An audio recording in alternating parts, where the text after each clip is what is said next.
I have with me today the international man of mystery, Kel Kelly, the author of this book. You blasted on the scene earlier this year with this marvelous treatise, which has been selling very well because it's a fantastic introduction to the idea of capitalism. It's got an aggressive title, The Case for Legalizing Capitalism. That was the idea.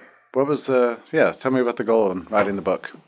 Well, the goal for the book overall was to take what I had been reading and learning in large part through the Mises Institute for many years that was more academic oriented and kind of consolidate all of that into one place for the average person on the street. And to put it in layman's terms, because I'm not necessarily that intelligent myself, I wanted it in easy to understand language where people can understand it and say the most important things, but consolidate it to that level where basically the goal was to have rebuttal for all anti-capitalistic arguments. Right, and there's thousands of them, and they seem to be multiplying by the day. It's driving you crazy. You're digging through all this scholarship because you love big books, you love journal articles and that sort of thing. But you're frustrated that there's nothing you could really put your fingers on. You could just hand to the average person who's absorbed this anti-capitalist mentality and say, look, there's another point of view. Read my book. Well, my mindset was kind of, I hear anti-capitalistic arguments all day from different people, and I always want a rebuttal. And I think back to, I read about that, I learned the details, who wrote about that, or what book was that? And so I wanted a source where whatever the topic was, I could have it as a reference. Oh, you're referring to Walmart as evil? Well, here, let me flip here and let me show you. Here's the arguments that are just the reply to that. Or if it's environmentalism, or if it's labor is exploited, look, here's the basic economic argument that's against your notions. Yeah. And so that's what the idea was, to have it in one place and to cover the spectrum of all things political economic. And you began the book really before the economic meltdown in 2008.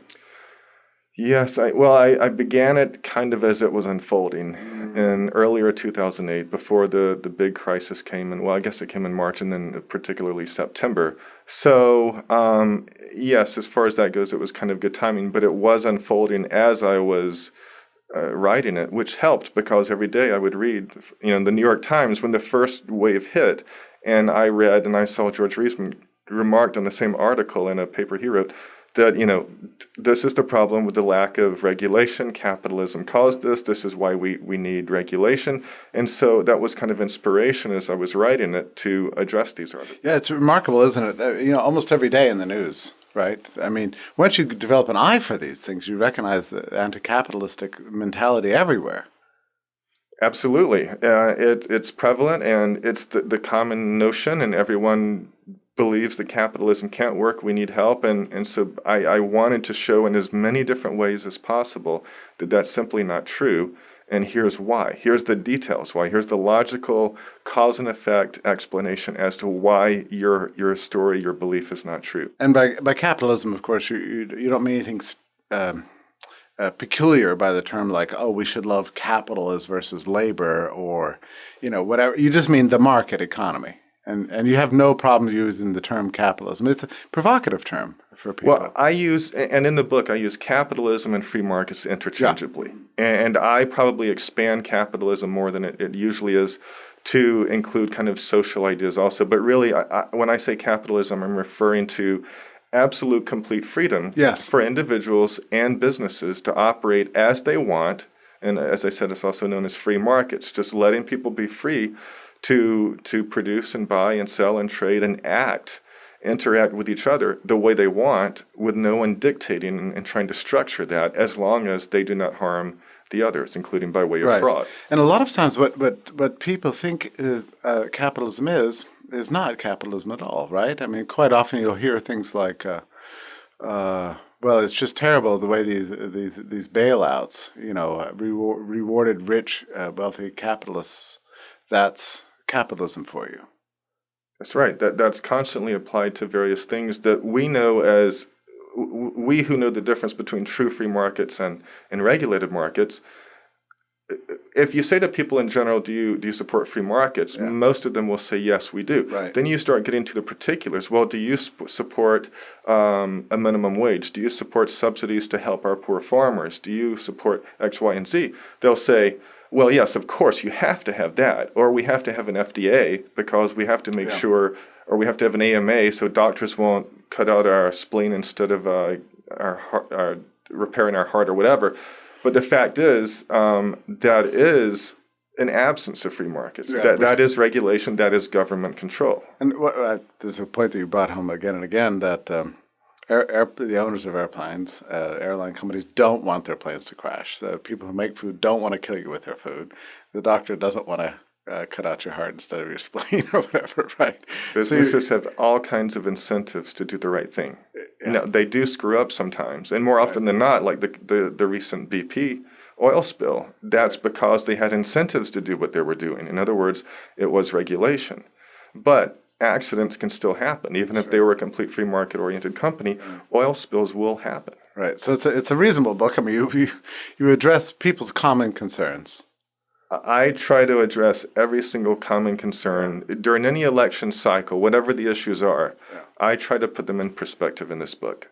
Now, it's not just a defense of free enterprise like you might expect from the Chamber of Commerce or something like that. You've got a particular Austrian take here. So you do take a tough line in some ways, right? I mean, you want the end of the FDA, you want the end of the FDIC. You take on the topic of the Federal Reserve and the business cycle? I take on all the topics, and yes, I'm pretty hardcore with it. I do state that, in the beginning I remark, what a real free market would consist of, and I state, well, okay, I know that most people I'm trying to talk to with this book will not go for absolute, what they would call anarchy and craziness. And, so I say, okay, well, let's assume the government runs the schools and gives us the roads and bridges and parks and so forth. But the book therefore describes what's left in a world of free market after that. And so, so I cover all the topics and hit them pretty hard. But I try to support them with strong circumstantial evidence, historical evidence, and logical cause and effect arguments. Yeah, lots of theory too. In fact, you start the book with a lot of theory, and not too much, right? You explain what is wealth, what makes wealth, what makes societies wealthy, how economies grow, and why do you think that background is so important? Well, I figured to understand, later in the book I would be saying things like, we know that this or that regulation can't help, or this intervention will only cause harm, but people would say, well, no, that's not true. So I have to first start in the beginning with the basics of economics. So the first section is just that, the basics, labor, capital, wealth. Right. And so I figured, well, if I'm doing this, I need to put it all in perspective. What is an economy? What is wealth? What is capital? How do we progress as an economy? Can we be exploited? Are profits bad? Are they good? So I explain how it all works, from labor and investment to trade. I cover all the basics so that we can then, with all the other topics, apply that knowledge and understand what will help or what will harm us in terms of these other political topics. You know what's wonderful about the book? Well, first of all, you nowhere claim originality, but in some way your presentation is original in the sense that it's popular. You're really trying to reach. Did you have somebody in mind you were writing it for? A typical man on the street, or as they say? I did actually, yes. Though this book is perfect for any Austrian or any free market-oriented person, when I was writing it, what I had in mind, or who I had in mind, was my brother-in-law, my aunt, my cousin. I have many socialist friends and family members. The people at the family reunions, you're sitting around the table and somebody's driving you crazy. And you get into that argument, or coworkers, or we run into people constantly on Facebook, especially today. I see dialogue constantly. I try to stay out of it, but there are all these arguments, and so the idea was to talk to those people and address this mindset and this logic and say, you're concerned about X, Y, or Z issue. Here's what you think about So it. instead of ruining the dinner party or causing a Yeah, they won't talk to me about it anymore. They won't get into it. So now I just say, look, here's a book. Go by yourself in private. Close the door. You don't have to admit that you've read it. But here's the book. When you have time and you have interest, then educate yourself. Right. But the catch is, will they really be open-minded? I asked people in the beginning to be open-minded when you read this. At least think of an alternative point of view. Right. You read your leftist, socialist propaganda daily. Literature daily. Right. Just consider a different alternative point of view and read it, be open-minded, think about it. Do my arguments make sense? Right. Is it logical? Do you have a counter-argument? Can this possibly be the way the world really works? Could capitalism actually help us? Could it solve poverty? Could it raise our real wages? Could it prevent financial crises? Just maybe it could. Let's explore and find out. And that's what that's here to do. Another wonderful thing about the book is it has an unrelenting zeal about it. So it never gets tired. Sometimes when people take on these projects like this, a big project like, I'm going to explain everything that's wrong with interventionism, and here's my table of contents. They can get tired as they're writing. It can be too much to take on. But there's no evidence in this book that you ever got tired. Well, I mean, there's really page after page of, here we go, I appreciate that. And I was afraid as I was writing it that it was going to be too big and bulky and cumbersome and people would get tired of it. But I had so much to say. And in fact, I think what helps it is there are so many different topics that everyone talks about at one point or another, and it's interesting. And I had so much to say about it, and none of it's repetitive, or I don't go on and on with the same point. I try to keep moving, but there's so much to say that I think it stays kind of lively. And I did have somewhat of an attitude writing it, and a small bit of sarcasm or not condescension. I want to respect others' viewpoints and so forth, but I include some normal, street talk or sayings that we would say on commonly, but you don't find in academic publications, just to keep it real, as they say. Well, I did a funny thing when we were publishing it, and I sent it off to proofers. I picked readers that I knew were not going to be sympathetic to it. Oh, really? I don't think I mentioned this to you. No, you didn't. Yeah, and three separate readers. All three came back and said they had changed their minds. Are you serious? Yeah. Mm-hmm. It did it for Well, them. that's interesting. And I also have, I told you I have many socialist friends, many more than free market oriented. Shockingly, these are people who, and I'm thinking of one who's a neighbor, another who I worked with in a consulting firm. Well, I guess those are the main two. They have both said to me, Cal, no, there's another third one. Another business colleague, surprisingly, most disproportionate amount of business people are left-wing oriented, as I mentioned in the book. But to the point, these people said, look, I may not agree with you, but I've got to say you did a fantastic job of presenting an alternative view. And one in particular who said, many people get offended that if I call them socialist, or they don't like to point out something as being socialist, but this guy, he's from England, calls himself socialist. He said, look, I was raised socialist, and that's what I believe in, but I've got to say that the arguments you present are very strong and compelling. Mm-hmm. So that kind of feedback really makes me feel good. Well, you end up casting off some of the conventions, or at least rethinking some things and thinking about points about logic you'd never occurred to you before. I try. And writing the book, honestly, I've told people, friends and family, look, I really don't expect to change many people's minds. I had things I wanted to say. I wanted to present that full case. But I really don't think it's going to make a difference in the world. I don't think many people will pay much attention. They'll say, nah, that's not right, and not even read it. But I'm surprised at how many people are reading it and are not taking it to heart necessarily, but are affected by it and rethinking some particular issues. And I have one friend, a neighbor, who's doing research constantly now on the Mises website, because he knows that's kind of the end-all be-all source. He'll read the New York Times, and then he'll go to the Mises website and see what we say about it. And so he's really open-minded, obviously, and he's trying to compare and contrast and try to arrive at the truth. which is what's important. It's not an ideology. It's how does the world really work? And you didn't try to reinvent the wheel here. I mean, you're drawing off all the great writings of what the people you consider to be the great writers in our tradition. So you've got, of course, Mises throughout here, and Rothbard and Reisman figures very strongly in here. Machlup, everybody. Was there one person you find you were going back to again and again to find the logic to defend the case? I think it depends on the topic. Yeah. With different topics I came across or that I started to address, I thought, who was it? Some cases it would be Di Lorenzo. That's the guy. He's addressed so much of that. Or Rothbard. You have to go to Rothbard in that. So it was really widespread. But I do disproportionately use Reisman because it's not that I just am that in love with Reisman. It's just that the more I read his views and his arguments and his economic cause and effect, which is even much different from a lot of the Austrian view. As I said, what I'm trying to arrive at is the truth, not an ideology or whatever. So I find that Reisman has proven himself to be correct on so many different points. Especially on the subject of labor, I noticed you drew on him a lot.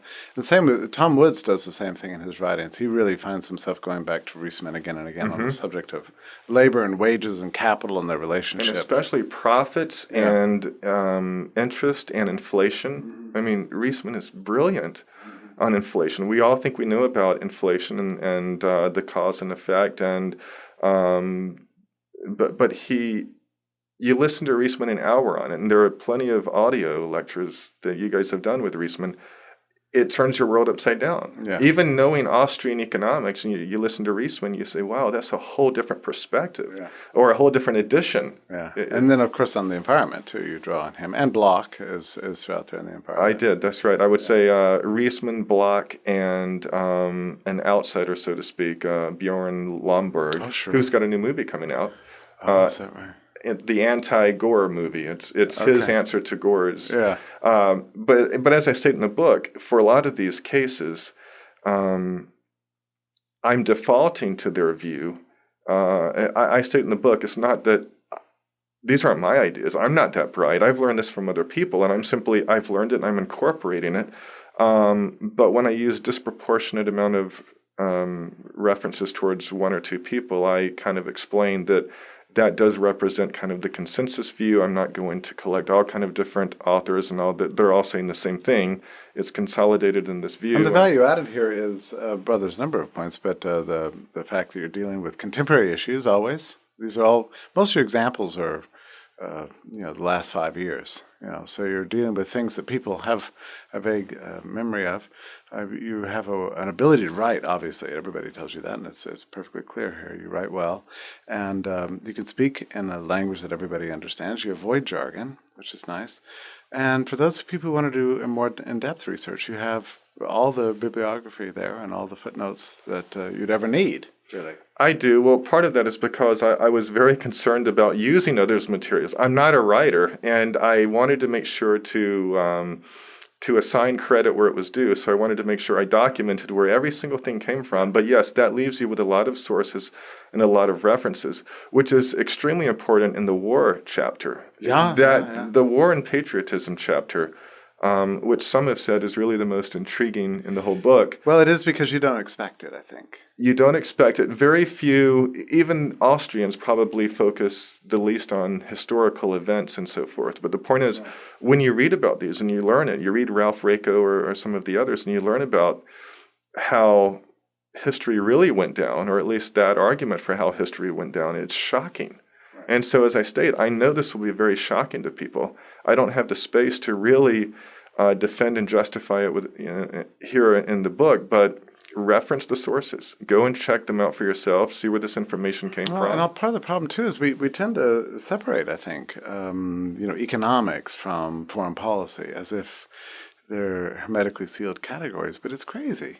It's all interlinked. It's all interlinked, right? That's right. Except for take out the religion aspect of it, the rest is left interlinked. Yeah, well, you've got, World War I led to a massive planned society, planned economy in the United States, and the leftovers of that got rolled into the Great Depression, and all the catastrophes of the Great Depression in many ways led to World War II, and certainly in Europe, all the mistakes of the post World War I planning, and you go through all of this. I do go through it in detail. I didn't know that I would, but once I get into it, there are so many details that are important that really reveal the whole story and support it.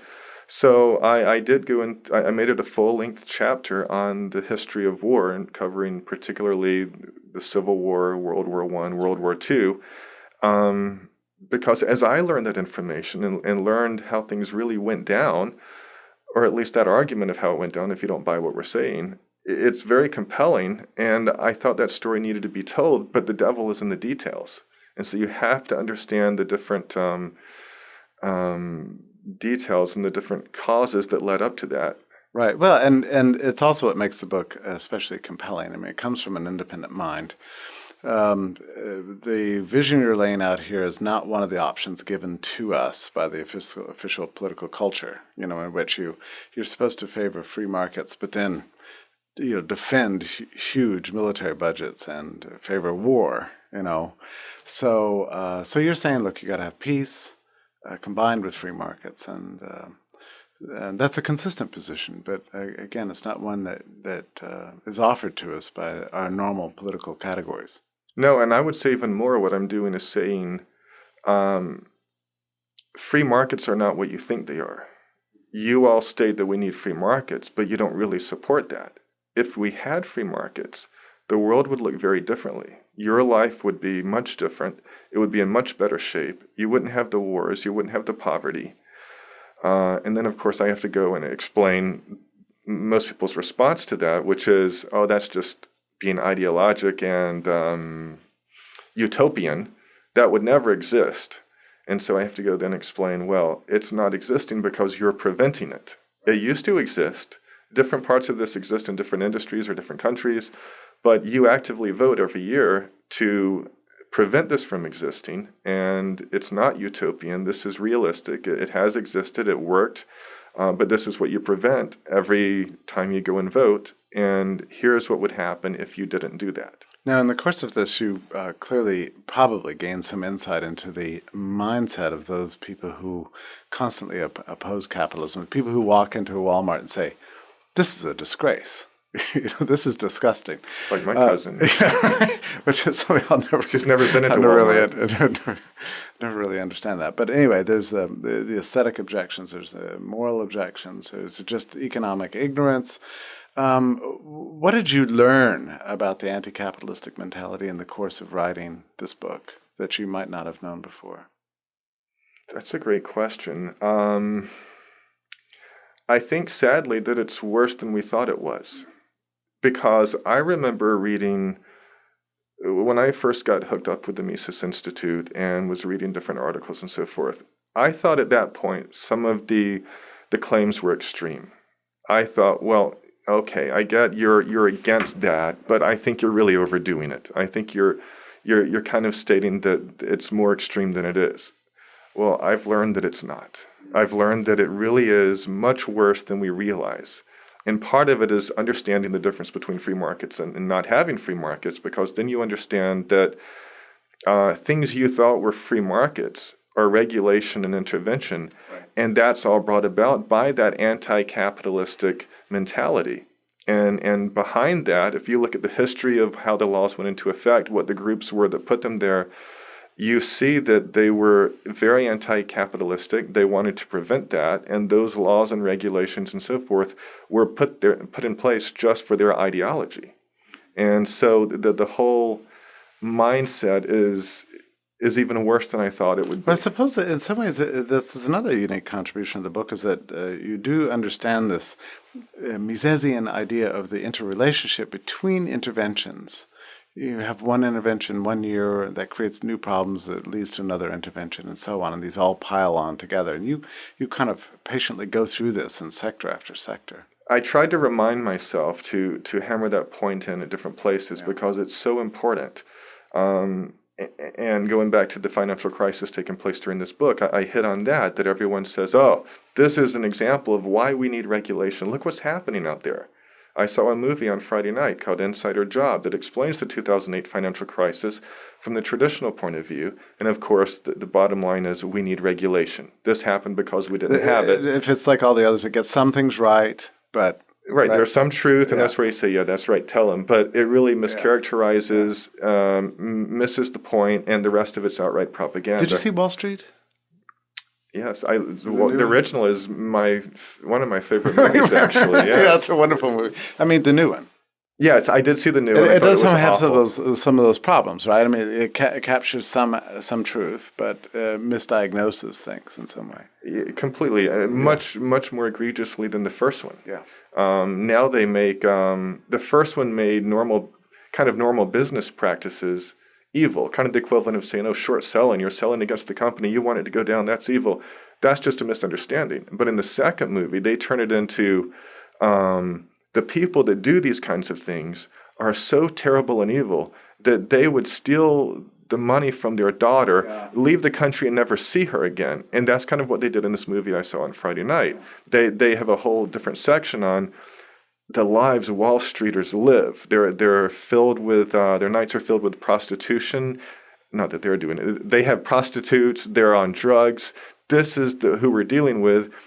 How that is relevant, I'm not really sure to the movie, but they try to make encourage hatred, really, don't you right. think? Yeah. But to your original point, the moral of that movie was we need government to come in and control this. Whereas the problem is that's what started it to begin with. Having the central bank, having any interaction between the government and the banks, that is regulation. Controlling the rate of interest, controlling the supply of money, altering that is regulation, whether you call it that or not. So yes, when that causes the natural problems that it will cause and has caused for 300 years, then we need people, and then we have people saying, as they did leaving the movie, well, that just shows we need more regulation. But of course, the new regulation creates more problems and bigger crises, and the usual story we're used to hearing. Well, healthcare is a classic example, and you cover that in here. Right. It gets worse and worse and worse, and the next thing is it'll be fully nationalized, and then we'll go to the other industries and do the same thing. Right. That's right. What's your favorite chapter apart from the war in here? That's the one that I think probably you've gotten the most comment about. But what's the one you think is the one that's most rigorously argued, or maybe the one that was most difficult for you? Well, of course, the most difficult one was the environmentalism, because I'm not a scientist and I don't claim to be. And so I had to write that in a way where, I'm writing facts and figures and the results of research, but that I haven't done them, but to show that this is at least a counter argument, this is logical. But of course, it was easy for me to say after that, no matter what the facts and figures, no matter whether there's global warming, no matter whether it's man-made, we should do nothing about it. Here's why. Because at that point, it becomes an economic argument. Right. It becomes about our ability to produce and create goods and services and sustain ourselves, as they say. And so that was a somewhat of a tough chapter. Probably the regulation chapter was, in a way, my favorite because that's what anti-capitalists default to. They think it all comes down to regulation and regulation only. And I was able to give myriad examples of how regulation does not work, and it actually causes the problems that we complain about. Right. You go through trust busting and monopolies and price controls, and you've got that great chapter on shrimp and AMA, Hurricane Katrina. Yeah.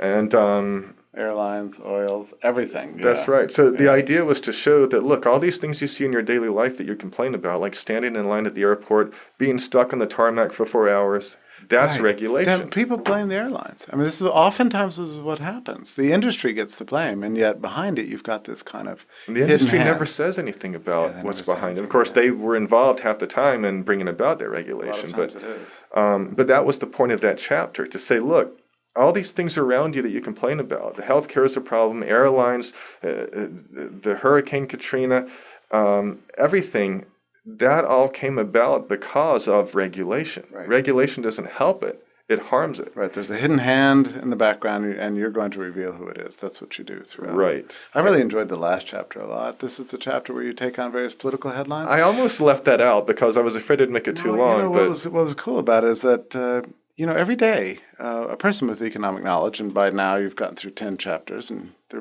readers pretty boned up on things.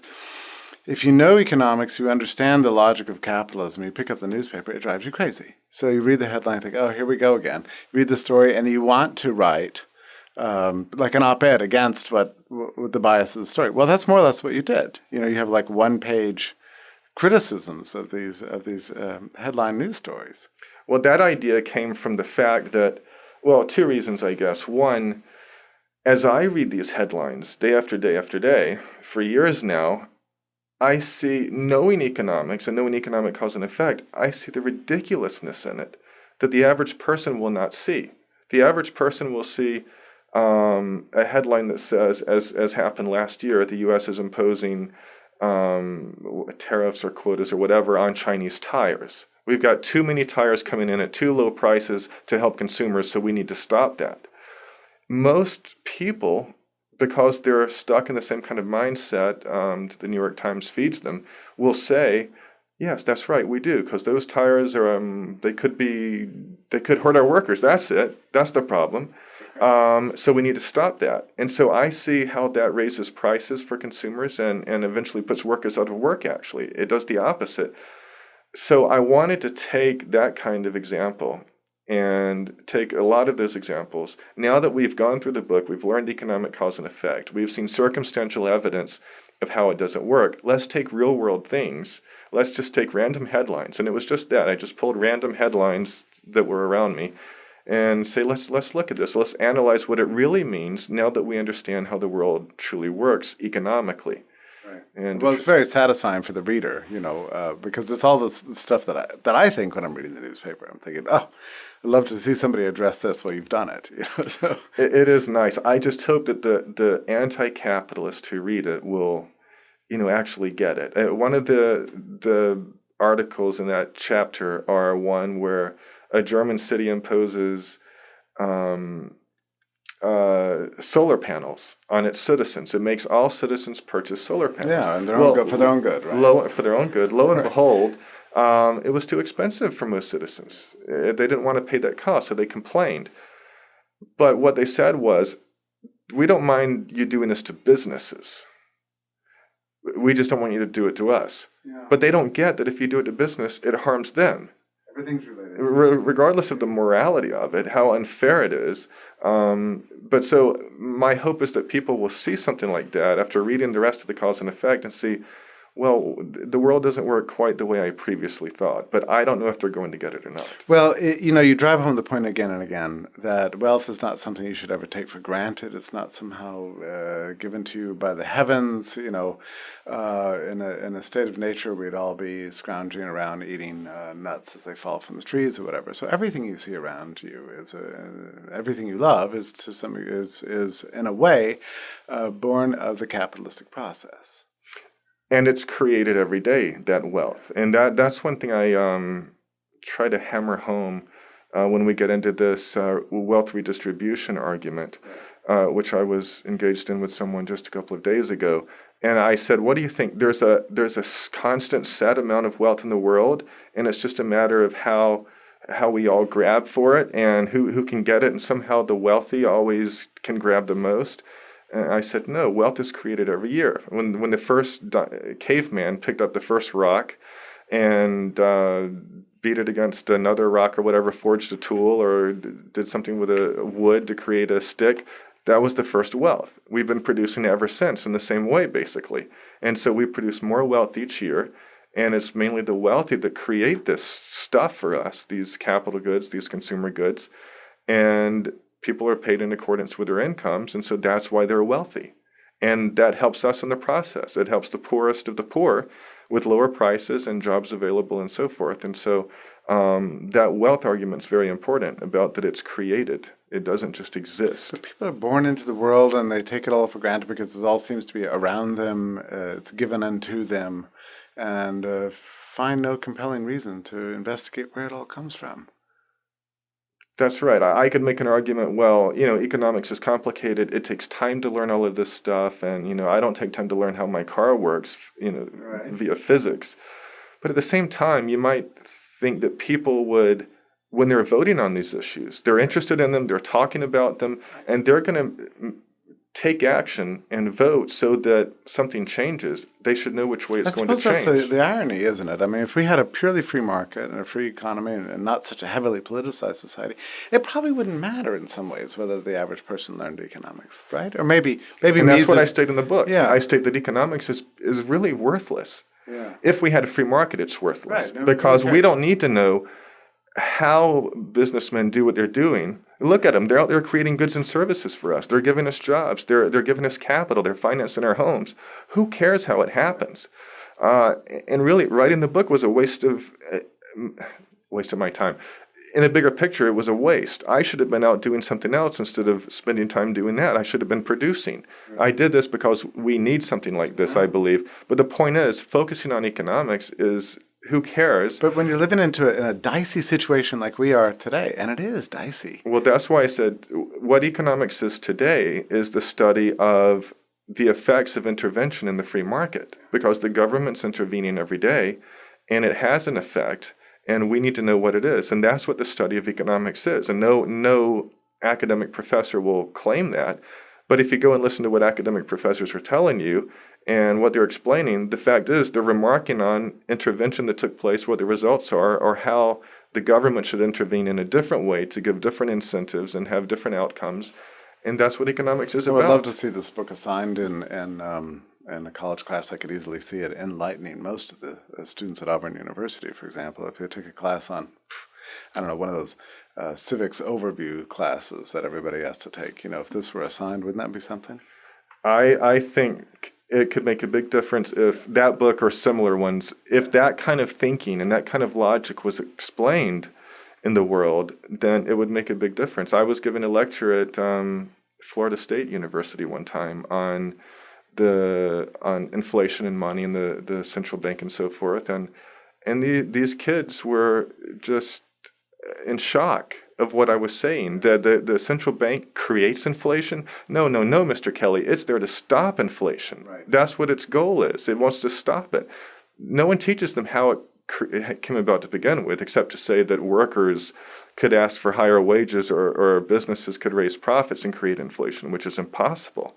But not only do they not teach how the world works, they hide how the world really works. So it's terrible. And that leads me actually to answer a question I really didn't answer of yours. Yeah. What's my favorite chapter?